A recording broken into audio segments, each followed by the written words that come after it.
इसके एप्लीकेशंस के बारे में पढ़ेंगे कि सॉफ्टवेयर क्या, हार्डवेयर क्या, इनके बारे में बेसिक इन्फॉर्मेशन के साथ पढ़ेंगे।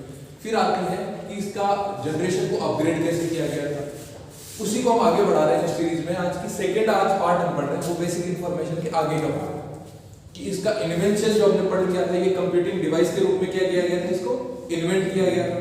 चार्ल्स बेबेज नाम के वैज्ञानिक थे, उन्होंने इसको इन्वेंट किया था। आज हम पढ़ रहे हैं उसका एक फेज पढ़ रहे हैं जिससे कि कंप्यूटर के बारे में हम बेसिकली लिख भी सकते हैं और याद कर सकते हैं उसको। मतलब एक थ्योरेटिकल पोर्शन हम स्टार्ट कर रहे हैं कि कंप्यूटर किससे जनरेट हुआ। तो कंप्यूटर शब्द है वो एक लैटिन भाषा के कंप्यूटर नाम के वर्ड से जनरेट हुआ है। किससे जनरेट हुआ है? कंप्यूटर नाम के वर्ड से जनरेट हुआ है। जिसका मतलब क्या होता है, बेसिक मीनिंग क्या है उसका? बेसिक मीनिंग क्या है? कैलकुलेशन, गणना करना। ठीक है, शाब्दिक अर्थ का मतलब होता है इसका क्या, बेसिक मीनिंग क्या निकल के आता है, तो उसका मतलब है गणना। फिर हम बात करते हैं कि जो चार्ल्स बेबेज थे, उन्होंने फर्स्ट टाइम इसको इंट्रोड्यूस किया था। उससे पहले भी क्या कोई कैलकुलेटिंग डिवाइसेस यूज होती थी? तो इससे पहले भी क्या कैलकुलेटिंग डिवाइस यूज होती थी जिसे कहते थे अबेकस। क्या कहते थे? अबेकस। वो डिवाइस आज भी यूज होती है बहुत सी जगह। ऐसा नहीं है कि कुछ डिवाइसेस यूज होना बंद हो जाते। आज हम स्मार्टफोन यूज कर रहे हैं, 5G यूज कर रहे हैं, लेकिन क्या हमारे कीपैड वाले मोबाइल यूज होना बंद हो गए क्या? आज भी उन कीपैड वाले मोबाइल को हमारी फैमिली में कोई ना कोई मेंबर यूज करता है। Yes sir. और उनके डिवाइसेस के पार्ट्स भी मिलते हैं। मतलब कि पुरानी चीजें या टेक्नोलॉजी है वो बंद नहीं होती एक साथ में, कहीं ना कहीं उनका यूटिलाइजेशन होता रहता है। हम कहते हैं जो हमारे लिए खराब हो गई वो चीज किसी दूसरे के लिए शायद हो सकता है यूजफुल हो। Yes sir. ठीक है, उसके बाद हम पढ़ रहे हैं हिस्ट्री के बारे में कि कंप्यूटर कैसे कैसे आगे बढ़ता गया, उसका अपग्रेडेशन लिटरेसी के बारे में आज हो रही है। उसमें हम सबसे पहले स्टार्ट कर रहे हैं कि कंप्यूटर कैसे इन्वेंट हुआ था और इसका डेवलपमेंट कैसे हुआ। हमने पढ़ लिया चार्ल्स बेबेज ने इसको इन्वेंट किया था, और इसके बाद में हम उससे आगे बढ़ते हैं कि कंप्यूटर का डेवलपमेंट किस किस लेवल पे, किस किस अपग्रेडेशन के साथ हुआ। हमने पढ़ा था चार्ल्स बेबेज ने इसका इन्वेंट किया और इसको कंप्यूटिंग डिवाइस के रूप में क्या किया गया था, इसको इन्वेंट किया गया। तो सबसे पहले बात करें कि कंप्यूटर का जो नाम है वो किससे बना है? कंप्यूटर शब्द से बना है। जो कौन सा शब्द है? लैटिन वर्ड है। वो क्या है? लैटिन वर्ड है। इसका मतलब क्या होता है? गणना करना, जो हमारी क्या करता है, गणना करने में सहायता करता है। अब इसके कंप्यूटर के विकास को हमने 5 भागों में डिवाइड किया गया है। 5 पीढ़ियों में कह दो या क्योंकि इसको 1940 से 1956 तक इससे पहले कौन सी टेक्निक यूज की गई थी? वैक्यूम ट्यूब को यूज किया गया। इसमें बैच प्रोसेसिंग यूज किया गया था। बैच प्रोसेसिंग होता है जो एक जैसे डाटा को क्या करता है, एक साथ काम में उसके साथ प्रोसेस होता है। तो बैच प्रोसेसिंग को इसमें यूज किया गया था। तो इसमें भाषा मशीन लैंग्वेज को यूज किया गया था, जो एक बाइनरी लैंग्वेज होती है। क्या होती है?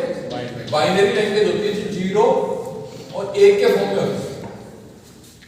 बाइनरी लैंग्वेज क्या होती है? 0 और 1 के फॉर्म में काम करती है। तो सबसे पहले जो पुराने टाइम में हम देखते हैं बड़े बड़े कंप्यूटर आते थे, उनके मॉनिटर भी बड़े होते थे, सीपीयू भी बड़े लेवल के, उनमें क्या यूज होती थी? वैक्यूम ट्यूब का यूज किया जाता था। मतलब तकनीक बहुत पुरानी थी ना, तो उसमें वैक्यूम ट्यूब था। पता नहीं था लोगों को कैसे इसको अपग्रेड किया जाए, लेकिन स्टार्टिंग में इसको वैक्यूम ट्यूब के साथ बनाया। द्वितीय पीढ़ी थी जो 1956 से 1963 में बनी। उसमें क्या अपग्रेड किया? ट्रांजिस्टर यूज किए। ट्रांजिस्टर यूज किए गए तो जो कंप्यूटर डिवाइस का जो बड़ा रूप था वो क्या हो गया? छोटा हो गया। और उसमें क्या किया गया? एक फैसिलिटी और आ गई थी ऑपरेटिंग सिस्टम के थ्रू, मल्टीटास्किंग। मतलब एक साथ हम कई काम कर सकते हैं। जैसे आप मोबाइल में नहीं करते हो कि व्हाट्सएप भी यूज कर रहे हो और कोई मैसेज आ गया उसका रिप्लाई कर रहे हो, साथ में अपना गेम भी खेल रहे हो, तो मल्टीटास्किंग हो गई कोई तरीके से। उसमें कौन सी लैंग्वेज यूज की गई थी? असेंबली लैंग्वेज यूज की गई। ये कंप्यूटर की भाषा का ही अपग्रेड था, मशीन लैंग्वेज का असेंबली लैंग्वेज यूज की। फिर आई से स्टार्ट होती है 1964 से 1971 के बीच।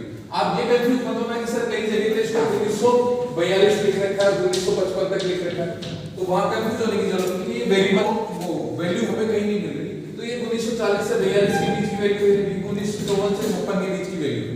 तो कंफ्यूज होने की जरूरत नहीं है। आपको कभी भी क्वेश्चन में 2 ऑप्शन एक जैसे नहीं मिलेंगे। ऐसे नहीं मिलेगा कि 1955 और 1956 एक ही साथ आपको एक क्वेश्चन में मिलेगा। एक क्वेश्चन में एक ही ऑप्शन मिलेगा, जैसे 1955 आ गया तो वही मिलेगा, दूसरा नहीं मिलेगा। असेंबली लैंग्वेज यूज की गई। फिर आई जिससे 1964 से 71 के बीच में ये सबसे अच्छा चेंज था। इसमें क्या यूज किए गए थे? इंटीग्रेटेड सर्किट्स को यूज किया गया था। उनमें टेक्नोलॉजी अपग्रेड की गई थी। तकनीक के रूप में आईसी को यूज किया। कंप्यूटर पीसी और छोटे हो गए। पहले देखते हो आप लैपटॉप भी कितने मोटे आते हैं। आजकल जो लैपटॉप आ रहे हैं वो क्या हो रहा है, बिल्कुल पतले आ रहे हैं। मोबाइल में पतले आने लगे हैं, पहले मोबाइल में मोटे आते हैं। उसमें इस चीज का यूज हुआ, इसमें ऑपरेटिंग सिस्टम रियल टाइम का यूज किया गया, मतलब जो प्रोसेसिंग होती है उसी टाइम पे वर्क कर रही है। लैंग्वेज हाई लैंग्वेज यूज की, उस टाइम इंट्रोड्यूस हुई थी फोरट्रॉन, कोबोल जैसी लैंग्वेजेस यूज की, मतलब कोडिंग इनके थ्रू होने लगी थी और कंप्यूटर की वर्किंग भी अपग्रेड हो गई। जो था 1971 से 1990 का फेज, उसमें आईसी के साथ माइक्रो प्रोसेसर्स को यूज किया गया था और ऑपरेटिंग सिस्टम में जीयूआई को इंट्रोड्यूस किया गया, इसे कहते हैं graphical user interface.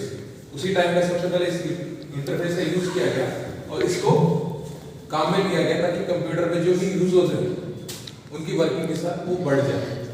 Pascal language उस टाइम इंट्रोड्यूस हुई और उसको उस काम में लिया गया। काम में इन्हीं लैंग्वेज का ये अपग्रेड था, पास्कल, कोबोल, फोरट्रॉन, ये इन्हीं का यूज। कई जगह आप लाइनेक्स लिनक्स भी सर ऑपरेटिंग सिस्टम है, कई जगह पढ़ते हैं लाइनेक्स, यूनिक्स, ये क्या है ऑपरेटिंग सिस्टम भी है।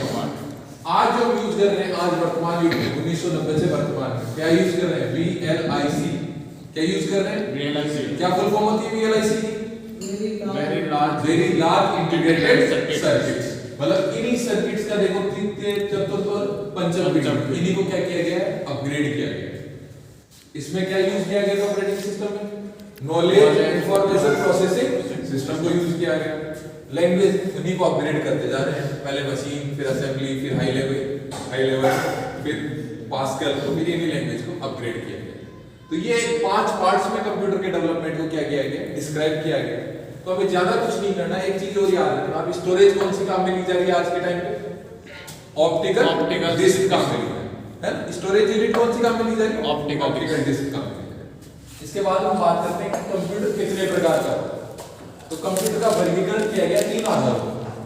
इस पे 3 आधारों पर कंप्यूटर का वर्गीकरण किया। पहला आधार बनाया गया उपयोग के आधार पर, दूसरा आधार है इसकी आकार और क्षमता के आधार पर कंप्यूटर को बांटा गया, तीसरा है कि उद्देश्य हमारे कैसे उद्देश्य हो सकते हैं उसके आधार पर कंप्यूटर को बांटा गया। सबसे पहले हम पढ़ते हैं कि उपयोगिता के आधार पर कंप्यूटर के कितने भाग हैं। उपयोगिता के आधार पर कंप्यूटर के 3 भाग। पहला है एनालॉग, दूसरा है डिजिटल और तीसरा है हाइब्रिड। नाम सुनते आता है कि सर कंप्यूटर के कितने प्रकार हैं।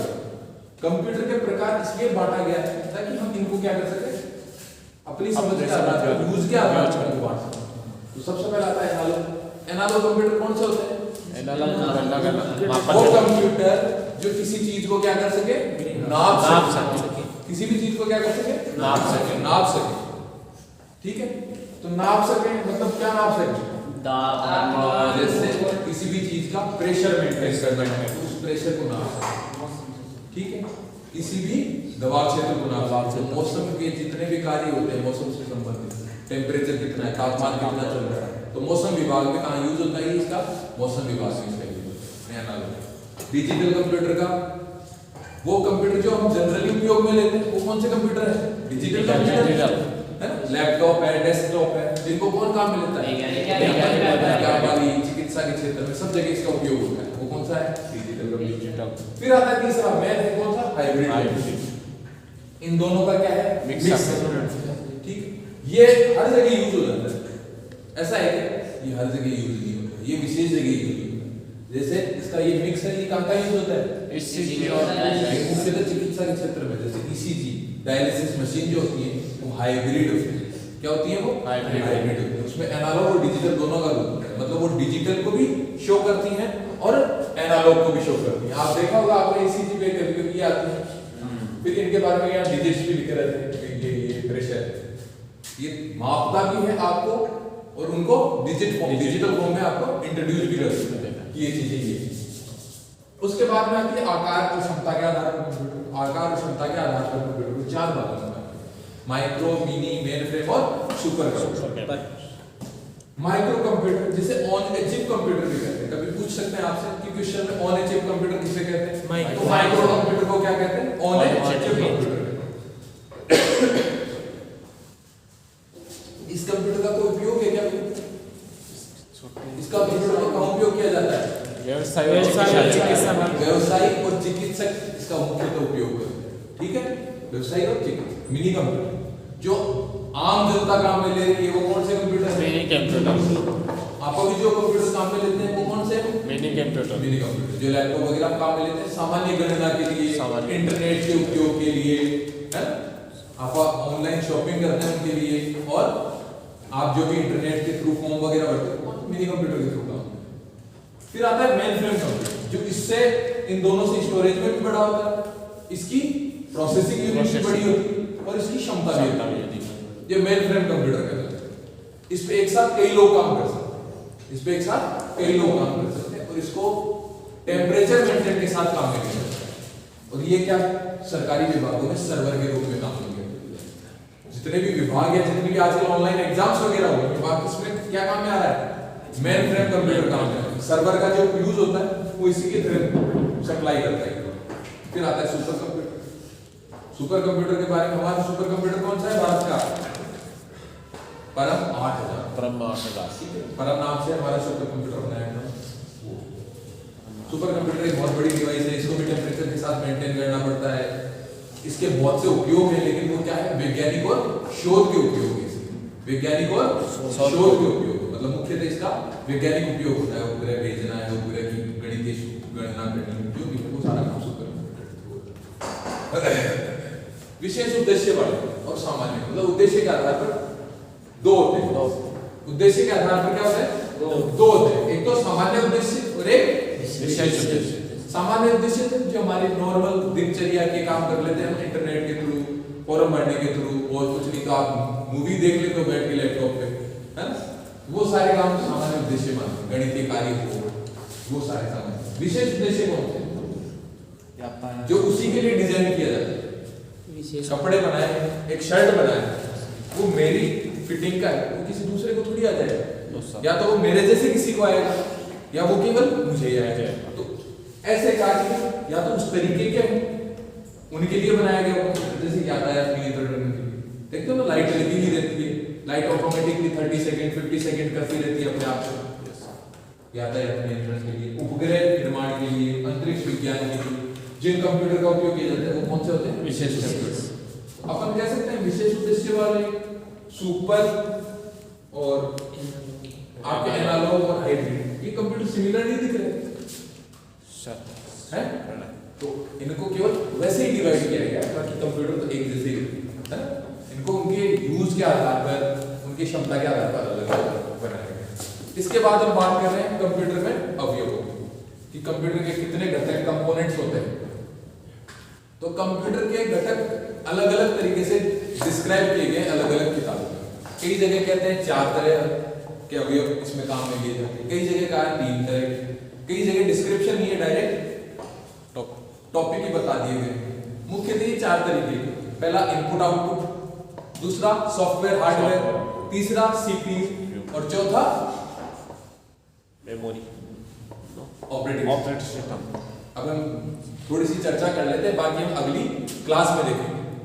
चर्चा करते हैं कि इनपुट आउटपुट। इनपुट जो कंप्यूटर में इनपुट डालने के लिए डिवाइसेस यूज की जाती है वो इनपुट डिवाइसेस कहलाते हैं, जैसे track ball, mouse, keypad, keyboard.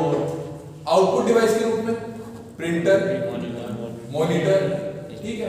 Hardware जो कंप्यूटर को बनाता है, जिनसे कंप्यूटर बना है वो हार्डवेयर। सॉफ्टवेयर जो विंडो, जिन हार्डवेयर को ऑपरेट करने के लिए यूज किया गया वो सॉफ्टवेयर। सॉफ्टवेयर 2 प्रकार के होते हैं, ये सब हम अगली क्लास में बात करेंगे।